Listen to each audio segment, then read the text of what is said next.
আমরা একজন ভদ্রলোক সাহেব, একজন মুরব্বী কাকাকে পাইলাম। ওনার কাছ থেকে মাজার সম্পর্কে দু একটা বক্তব্য নেব। আপনারা সাথেই থাকুন এই ভিডিও শেষ পর্যন্ত। ধন্যবাদ সকলকে। কাকা আসসালামু আলাইকুম। ওয়ালাইকুম সালাম। আপনার নাম কি কাকা? আমার নাম মোহাম্মদ জজ ভুঁইয়া। আচ্ছা, আমরা এই মাজার সম্পর্কে একটু ইনফরমেশন যদি জানতে পারি আপনার মাধ্যমে, তাহলে দেশবাসীরা জানলো, সকলে আসবে দেখবে। আপনি একটু যদি কথা বলতেন।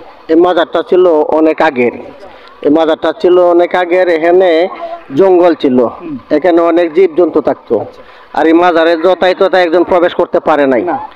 এখন আল্লাহ রহমত হয়েছে, আজকে কয়েক বছর ধরে মানুষ আসা যাওয়ার একটা পরিবেশ হয়েছে। এই পরিবেশের মাধ্যমে মানুষের বিভিন্ন মান্নাত মনের মকসুদ নিয়ে আসলে আল্লাহ রাসূল আল্লাহর ওলিকে ওসিল্লা করে কবুল করে প্রত্যেকে মান্নাতের ফল পায়।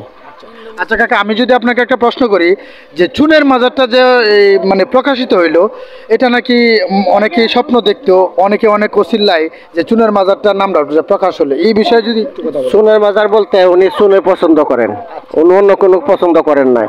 উনি দেখেন না বিল্ডিং করেন নাই, কোনো কিছু করেন নাই। এই যা কিছু হয়েছে এখানে চুন দিয়ে হয়েছে।